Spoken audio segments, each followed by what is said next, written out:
I've got my favourite products of 2011 for you today. I did this last year for 2010. Instead of doing December favourites, I did an overview of the year, so I thought I'd do the same thing. Before I start talking about all the products, I just wanted to mention a couple of things. Firstly, I've been nominated for a Marie Claire award. I wanted to say a massive thank you to the people that nominated me first of all, and secondly, I will leave the links below. If you want to vote for me, I would greatly appreciate it. I've actually been nominated for 3 awards for Best Beauty Blog of the Year, Best Beauty Twitter and Best Fashion Twitter, so that's really nice. It's really appreciated. It's nice because it's actually for my website. I kind of got back into posting on there in about September of last year, and I'm currently posting every single day, so it's really nice because I love writing, and it's really nice to kind of get the feedback for that and see that people are enjoying it. So if you don't already read my website, it's just gemsmaquillage.com, and I will leave the link below. It's always linked in every video in the description, but I do post on there every day, so there's kind of product reviews, outfit photos, diary updates, even things like restaurant reviews. Yeah, you can vote for a couple more days and I'll leave the details below. I would appreciate that. Secondly, I am wearing some hair extensions, and every time I wear hair extensions I get a lot of questions about which brand they are and things like that. I've actually done a post on my website about these a few days ago now actually, so if you want to go and read kind of where these are from and all about them, you might be a little bit surprised as to how much I paid for them.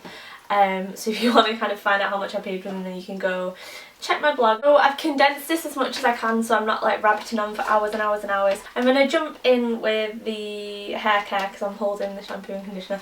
The shampoo and conditioner that I used in 2011 was the Bedhead range, and this is the Urban Antidotes line, and there are 3 different levels. There's 1, 2 and 3 depending on how damaged your hair is. I kind of used level 2 and level 3 interchangeably in 2011, and I kind of prefer level 2 if I'm honest, but this is what I'm using at the moment. You get these in Salons. They're the huge 750ml bottles, but they're much cheaper online, and that's where I purchased mine.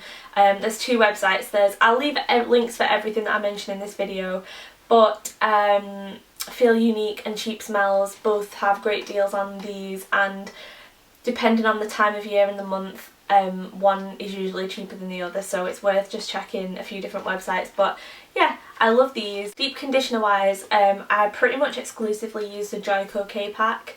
Last year I used a Bedhead one as well, but this is the one that made the biggest difference, to be honest. It smells, if you've got this let me know, because to me it smells a little bit like banana, toffee banana or something, I don't know, but it makes your hair really soft. I use it probably once a week, once every 2 weeks depending on how kind of dry my hair is, and I've gone through about 5 of these in 2011, so it's obviously doing something right. Another thing that I've been using to kind of make my hair a bit stronger is the Redken Extreme Anti-Snap, and this is a protein treatment that you put into the ends of your hair, and it's one of those products that you only really see like a massive effect from a few weeks down the line, especially a few months down the line. It is a cumulative effect. You're not going to put this on your hair and be wowed by how it feels or anything, but it definitely strengthens as you use it more and more. It strengthens your hair and makes it a lot stronger. Hair dye wise, I thought I would just mention this because I do often get questions, and I've realised that this is something that I don't really talk about that much on my channel, hair dyes, but this is a brand that I am a big fan of, and it is the Schwarzkopf palette. I don't know if you can get this in the States, but it is the #1 colour brand in Europe apparently. They're around £3. I usually get mine in Tesco or in a supermarket, and they've got macadamia oil in, so they don't dry your hair out as much as other dyes that I've used, which cost a lot more, and the colour stays well. And what I really like about these is that the brunette shades do not go black on your hair, which is what happens with a lot of brunette shades. I'll get a medium brown and my hair will end up black even if I leave it on for the recommended time or less, but this actually goes true to colour, and at the moment I use 600 light brown. In the daylight my hair is a little bit lighter than it appears on the camera. 2011 for me was like the year of hair oils. I tried Mythic oil, a Choo Amora oil, and my favourite one is the Morrocanoil. Almost smells a little bit manly, but I quite like that because I'm manly. Put it on wet hair before you style it, put it on dry hair as a serum. It's just really nice, and I want to try more of the Morrocanoil line, like the leave-in mask. I've heard that is really good. And yeah, it's quite pricey but definitely worth it, especially if you've got dry frazzled hair or your hair's coarse and thick. or you just want to give it a bit of TLC, I couldn't be without this now. My last hair favourite is my Tangle Teezer brush. This is the travel one, so it's got this kind of handy dandy black thing that clips onto the bottom and stops it from kind of brushing up against things in your bag and getting caught in things. And apologies for the appearance of this, but the fact of the matter is if you're brunette, your hairbrushes always look a bit skanky even when you clean them out regularly, so apologies. I really like the way this kind of fits into your hand. It's just nice to use, doesn't drag on your hair, it stops it from getting damaged, stops it from getting broken, and is really good for removing knots if you've got hair that tangles easily, if you wear extensions. Even if you don't, it backcombs like a dream. I just really like this and I use it every single day. Moving on to nail polish, I have got 3 nail polishes here, but it's more the brands that I wanted to talk about. A lot of people on YouTube talk about China Glaze, OPI, Essie, but I wanted to kind of mention 2 brands that I don't think I've spoken that much about on my channel but that I've really loved last year. This one is the Hansen Complete Salon Manicure. Unfortunately, these 2 shades that I have are not available in the UK on the high street, but you could probably get these from eBay. In fact, you could definitely get them from eBay if you really desperately wanted these shades. They were a gift from Ingrid on Miss Glamorazzi when she visited the UK in 2011. So when I use these up, I'm definitely going to go to eBay to get more of these because they're 2 shades that I wear quite a lot actually. This one is Barracuda and this one is Delphinium, but it's more the range that I wanted to talk to you about because I love the brush on these. It's quite thin and thick, but for some reason I just find it really easy to use. I love the finish that they give. They're really kind of creamy and opaque. I love the fact that they dry quickly and they wear reasonably well on me, and I just like everything about them, the bottle, everything. Apparently you can get these in some Boots in the UK, this actual range. I would definitely recommend this range. I'm sure they've got some great colours that you can get hold of in the UK. Next one is by Look Beauty and it is one of their nail pops, and Look Beauty is the beauty range that came from Look magazine, and if you want to see a blog post on that, I'll also link that below. I've posted photos of like the whole range pretty much. If you don't live in the UK and you don't know what Look magazine is, it's kind of a weekly fashion magazine.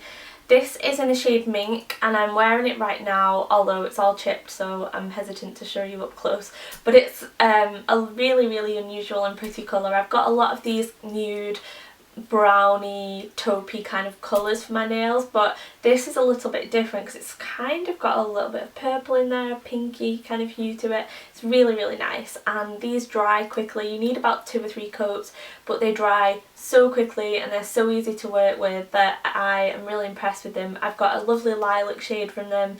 They do a really great glitter. They've just got a really good range, and I quite like a few of the products actually from the Look beauty range, so it's definitely worth checking out. You can get them from Superdrug. Fragrance wise, I used 3 fragrances in 2011 religiously and they kind of saw me through the year.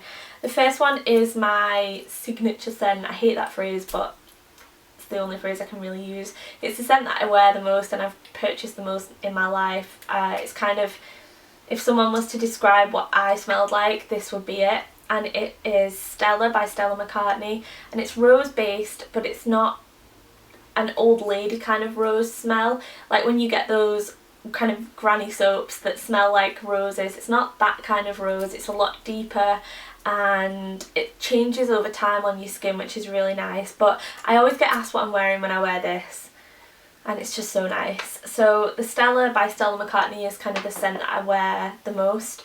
And then in the summer I wear the sheer version, which is just a lighter version of the fragrance. In the summer I also wear this by D&G, which is number 3. I always feel like an idiot describing fragrances as well, but it's really light and has hints of kind of melon to me. I love it and it smells fresh and clean and it's really nice. The thing with that one is it doesn't really stay on your skin, which is annoying. One that does stay on your skin is the Jimmy Choo, and this is very sweet. It's not for everybody. It's kind of like a slightly sweeter version of Flower Bomb by Viktor and Rolf, and it's got a similar bottle actually, but it's got notes of toffee and pear. It's a little bit licoricey as well.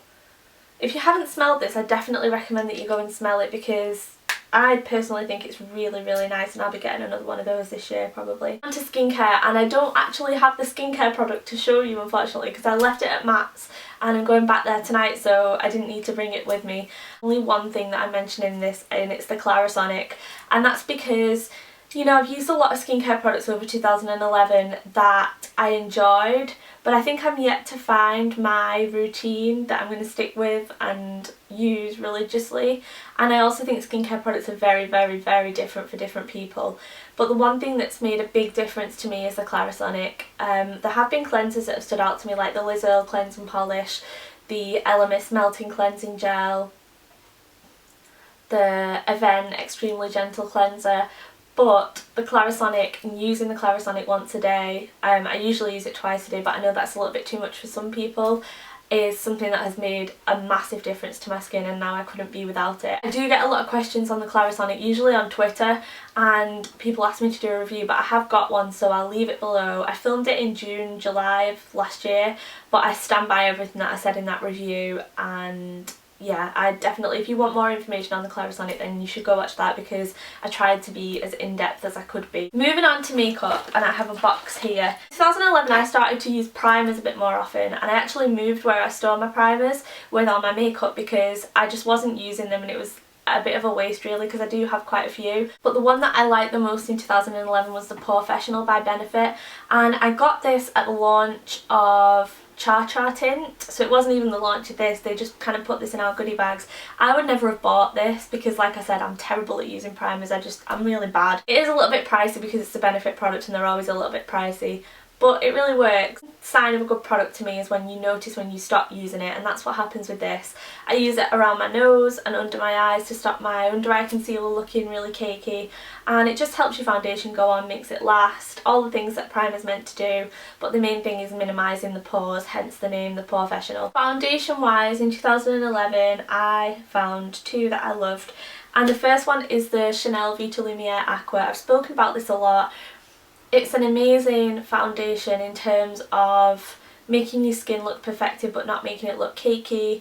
It lasts quite well on me. I just love it. I really just love the way this makes my skin look. There's not really much more I can say than that. I have a review of this on my blog as well if you want to poke around on there and look for that. But the only drawback to this is that it is quite pricey. Now, it lasts a long time for me. I don't need a lot, and I'm not someone who uses a tiny smidgen of foundation. With other brands I do use quite a lot, so with this it does last me a long time. For some people though, especially in the UK, because we can't return cosmetics like you can in the States, I mean you could if it had maybe brought you out in an allergic reaction, but it's not something that people do here, and it's quite difficult to do as well to get your money back. I understand people not wanting to make the initial investment in this, especially if you're on a budget or you're a student or you're just watching your money. So another good alternative. Now, I'm not saying that this is the same because it's not, obviously it's a different foundation, a different finish, but it gives you a similar look. And if you want to try something similar, then the Bourjois Healthy Mix Foundation. This is the Healthy Mix Serum, which is the newer one, and this is the one that I prefer. This is a lovely foundation. I'm wearing it now. I wear it every day, and I save my Chanel for kind of special occasions or occasions where I'm going to be photographed or anything like that. But the Bourjois Healthy Mix is an amazing everyday foundation, and Bourjois foundations in general I don't think you can go far wrong with. I wanted to give an honourable mention to the Rimmel Lasting Finish Foundation. I use this when my skin is playing up, if I have a few spots, if I'm hormonal, we all know what I'm talking about, or if I need my makeup to last a long time and be kind of a little bit more durable than my everyday foundation. It's a little bit more coverage than I'd like to wear on a daily basis, which is why I'm just giving it kind of a little mention here. But if you are looking for something that will last and you're looking for something that will cover spots and things, this is great. To apply the foundations, I discovered a brush last year that I have used every day since I got it to apply my foundation. No joke, like I've used it every single day. And it is the Real Techniques by Samantha Chapman, and this is a buffing brush. I got this from Love Makeup and I got it in a set which was like the core face set. I don't know if they sell it on its own, but it's worth getting the set just for this brush alone in my opinion. It's synthetic, so I use it every day and then I wash it and it's dry when I come home and ready to use for the next day. It's really lovely, and I've yet to find a foundation that doesn't apply nicely with this, and that's tinted moisturisers, BB creams, compact cream foundations, powder foundations, mineral foundations, liquid foundations, you name it, it applies lovely with this, and it's probably my favourite brush in the entire world, so I'm glad I discovered that this year. Concealer wise, I used a concealer so much, and I repurchased it and repurchased it and repurchased it. This is probably my most purchased, like repeat purchased item of 2011, and it is the Collection 2000 Lasting Perfection Concealer, and it lasts amazingly on the skin like the name suggests, and it's just so lovely. It's the nicest concealer I've ever used. But what doesn't last is the packaging, because it goes into a plain tube after it's been in my bag for like a day. I'm not sure, but maybe the contents of my bag are toxic, but it just doesn't last in there. But this one hasn't been in my bag yet because it's not actually for me, it's for like when I do makeup on other people, and this is a much darker one. In terms of bronzer, the Bourjois Bronzer has got to be my most used bronzer this year. I reach for it above my more expensive bronzers, which says a lot, I think. And I've been talking and raving about this product since 2008 on this channel, so yeah, still in love with you, Bourjois. This is the summer packaging, which comes with this flip mirror that, hang on, yeah, that swivels. It's very useful, but it usually comes in the kind of chocolate packaging, which is really cute as well. I just find it's the perfect bronzer for me, and I can always rely on it. If I just want to do my makeup in a hurry, I'll reach for this. Blusher wise, I started 2011 using my Old Faithful Peachy Keen by MAC, which is a blusher that I think suits everyone. But I moved on to this blusher here, which I've not got that much left of, and I'm sure some of you will know what this is because I raved about it in all of my favourites videos since I got it in 2011, and it is Juicy Apricot by Fashionista, and you can get these in Superdrug. They come in the little pans and you can pop them out and make a palette with them. This is my palette here. I've talked about it in favourites videos from last year. Very pretty, lovely shade, very pretty, lovely shade, and I've actually had to forcibly stop myself from using it so that I use some of my other blushes because I was just using this every day for months. Eyeliner wise, the L'Oreal Superliner Carbon Gloss in Carbon Black has been my liquid liner of choice, and I use this every single day. On me, it lasts all day. It's really good. It doesn't transfer, it doesn't smudge, nothing, and yeah, that's kind of what I need. For mascara, I have used the YSL Faux Cils mascara since I was about 17, 18, and I will continue to buy it. It's my all-time favourite mascara, and I absolutely love this product. However, there was a contender in 2011, and it came in my December glossy box, which I got kind of the first couple of weeks of December, and it is the Blink and Go mascara, and this one is waterproof, and I feel like it's kind of the waterproof cousin of this mascara. I talked about it in my glossy box video, my December review, and I reviewed all the products that I got in the glossy box, so I'll link that video below if you want to hear a little bit more in depth about what I think of this. But it's really nice, and it's around £5 cheaper than the YSL as well, so that's good. Eyeshadow wise, I know this is going to be really predictable, and probably everybody's said this in this video, but I'm going to be predictable as well because it's the truth, I can't really change it, and it is the Naked palette by Urban Decay. This was my most used eyeshadow of all 2011. It's obviously the nude kind of palette, the neutral one that they brought out, and it was amazingly popular and sold out all the time.